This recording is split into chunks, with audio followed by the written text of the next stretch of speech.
कहते हैं बुरा वक्त जब आता है तो वो अपने साथ उन बुरी यादों को भी ले आता है जो इंसान ने अपने दिल के किसी कोने में दफन कर दी होती हैं।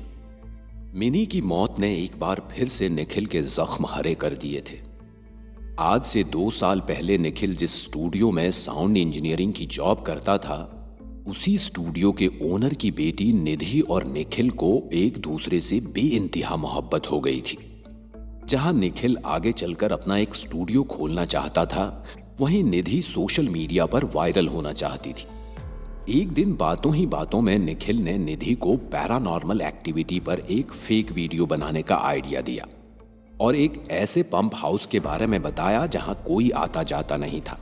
निधि को आइडिया अच्छा लगा और फेमस होने की चाह में निधि ने निखिल के साथ मिलकर एक प्लान बनाया। दोनों घर से निकलकर रात 11 बजे पंप हाउस पहुंचे। प्लान के मुताबिक ठीक रात 12 बजे निधि पंप हाउस से एक भयानक चीख मारते हुए नदी में कूद गई। निखिल ने भी बहुत अच्छे तरीके से वीडियो शूट किया और आखिर में रियल लगने के लिए थोड़ा कैमरे को हिला दिया। अब बस निधि के आते ही यहां से घर के लिए निकलना था। कुछ देर बाद निधि तैरकर जैसे ही किनारे तक पहुंची तो नदी के अंदर से एक हाथ बाहर आया और उसका पैर पकड़कर उसे नदी के अंदर खींचने लगा। वो पैर पटकती हुई छटपटाते छटपटाते जैसे ही पैर झटक के बाहर आई तो उसके ठीक सामने एक लड़की बालों में अपना चेहरा छुपाए खड़ी थी। फिर वो लड़की एक भयानक चीख मारते हुए निधि की ओर बढ़ी और उसे सीधा नदी में धक्का दे दिया। नदी में गिरते ही किसी ने उसका पैर पकड़कर एक झटके में उसे नदी के अंदर खींच लिया। पानी के अंदर जाते ही उसने देखा कि उसके आसपास ढेर सारी लाशें पड़ी हैं। ये देख वो जोर से चीखने को हुई तो उसके आसपास खड़ी सारी की सारी लाशें एक साथ चीखने लगी और चीखते चीखते नदी में पड़े हुए पत्थर उठा उठाकर उसे मारने लगी। और फिर एक लाश उसकी ओर बढ़ी और सीधा अपने नाखूनों से उसका चेहरा चीर दिया। वो दर्द में तिलमिलाने लगी तो पीछे से एक लड़की ने उसके चेहरे को पकड़ा और उसे चाटने लगी और फिर उस लड़की ने निधि के कटे हुए चेहरे का मांस पकड़कर जोर से खींच दिया और निधि पानी में ही तिलमिलाते हुए बेहोश हो गई। इधर काफी देर तक निधि के बाहर ना आने पर निखिल भी पानी में कूदा तो देखा निधि नदी में बेहोश पड़ी थी।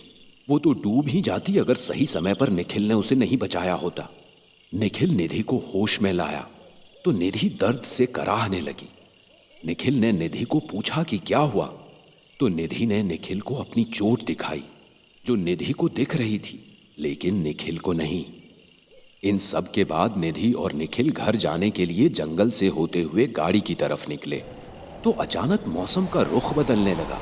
तेज हवाएं चलने लगी, जमीन पर पड़े पत्तों में सरसराहट होने लगी और फिर पत्तियों के ढेर में से पत्तियों को हवा में उछालते हुए एक लड़की बाहर निकली और निकलते ही उसने निखिल का पैर पकड़कर उसे जमीन पर पटका और उसे खींचते हुए बड़ी बेरहमी से नदी की ओर ले गई और ले जाकर किनारे पर पटक दिया। फिर एक झटके में उसके ऊपर चढ़ बैठी और उसके सीने पर बैठकर उसका चेहरा नाखूनों से कुरेदने लगी। फिर उसने अपना नाखून सीधा निखिल के सीने में घुसा दिया। एक खून का फव्वारा बाहर निकला और वो जोर से तिलमिलाता हुआ चीखा और फिर इस भयानक दर्द में उस लड़की ने निखिल के बाल पकड़ के उसका सर जमीन पर पटका और फिर निखिल जहां पड़ा था उस जगह की मिट्टी जमीन में धंसने लगी और निखिल आधा जमीन में और आधा बाहर फंस के रह गया। ये देख निधि जैसे ही उसकी ओर दौड़ी तो तेज चलती हवाओं के बीच पता नहीं कहां से घना कोहरा आ गया और इस कोहरे में निखिल कहीं गायब हो गया। निधि चिल्लाने लगी, निखिल निखिल चिल्लाते हुए उसे ढूंढे जा रही थी और ढूंढते ढूंढते वो 2 पल के लिए एक पेड़ के पास रुकी तो अचानक पेड़ के पीछे से धीरे धीरे 2 हाथ उसकी तरफ बढ़ने लगे और एक झटके में उन हाथों ने निधि के गर्दन को दबोच लिया। वो डर से एक झटके में उस पेड़ से दूर हटी तो एक हड्डियों का ढांचा पेड़ के पीछे से उसे झुककर देख रहा था जिसकी आंखों से खून बह रहा था। वो ये सब देख वहां से आगे भागी तो किसी ने उसके गले में एक रस्सी डालकर उसे पेड़ की ओर खींचा और जमीन पर जोर से पटक दिया और फिर अचानक कई सारी चींटियां उसकी ओर बढ़ी और उसके पूरे शरीर को काटने लगी। वो चीखती हुई चींटियों को झटक कर आगे भागी तो अचानक एक पेड़ से निखिल निधि के ऊपर कूदा और किसी खूंखार जानवर की तरह उसने निधि के गर्दन पर अपने दांत गड़ा दिए और उसे काटने लगा।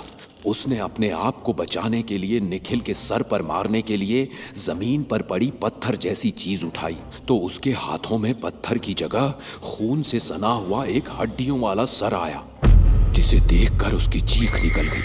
वो चीखते हुए अपने आप को छुड़ाने की कोशिश करने लगी। तभी निखिल ने एक खंजर निकाला और उसके सीने के आर पार कर दिया। इस वक्त निखिल को देखकर ऐसा लग रहा था जैसे वो निखिल नहीं बल्कि कोई खूनखार वहशी दरिंदा हो।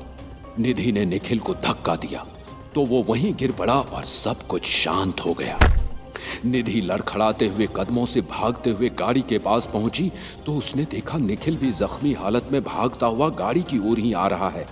दोनों गाड़ी में बैठे, दोनों कार में बैठकर 2 पल की सांस लेते उससे पहले ही अचानक कोई कार पे लगातार पत्थर मारने लगा और फिर अचानक कार का दरवाजा खुला और निखिल अपने आप गाड़ी से सरकता हुआ जंगल की तरफ जाने लगा। निधि कुछ कर पाती उससे पहले ही उसी भयानक लड़की ने उसे भी कार से पकड़ के बाहर खींचा और जमीन पर बुरी तरह घसीटते हुए ले जाकर उसका सर जोर से पेड़ पर पटकने लगी और फिर एक चाकू से उसके शरीर को कुरेदने लगी। निधि ने जैसे तैसे उस लड़की को धक्का दिया और भाग के कार में आकर बैठी और कार का दरवाजा लॉक कर लिया तो अचानक कार जोर जोर से हिलने लगी और फिर कार के शीशे को चीरती हुई एक नुकीली पेड़ की टहनी आके निधि के पीठ को चीरती हुई उसके पेट से बाहर हुई और फिर कार से छत को एक पत्थर चीरता हुआ निधि के सर में जा घुसा और उसके सर से खून पानी की तरह बहने लगा। निधि पूरी तरह खून में भरी दर्द में तड़पती हुई अधमरी सी गाड़ी में पड़ी थी। अब निधि समझ चुकी थी कि उसका बचना नामुमकिन है।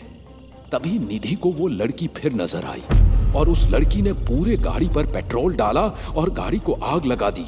गाड़ी धू धू करके जलने लगी और फिर जलती हुई गाड़ी अपने आप सरकती हुई जाकर खाई में गिर गई और निधि की मौत हो गई। निधि ने वायरल वीडियो बनाने के चक्कर में अपने जान से हाथ धो लिया, लेकिन निखिल की किस्मत अच्छी थी कि वो बच गया। निखिल ने सबको बताया कि मरने के बाद भी निधि उसे रोज परेशान करती थी, इसलिए निखिल अपने दोस्त प्रेम के साथ मिलकर एक तांत्रिक की मदद से निधि की आत्मा को उसी के कमरे में कैद कर दिया था। लेकिन मिनी ने निखिल की बात ना मान के उस कैमरे को बंधन से आजाद किया और निधि की आत्मा को भी। लेकिन अगर आपको आगे जानना है कि क्यों मारा निधि ने मिनी को, क्या चाहती है निधि की आत्मा, क्या अब निखिल और प्रेम की बारी है, तो ये जानने के लिए सुनिए पंप हाउस का तीसरा और आखिरी भाग।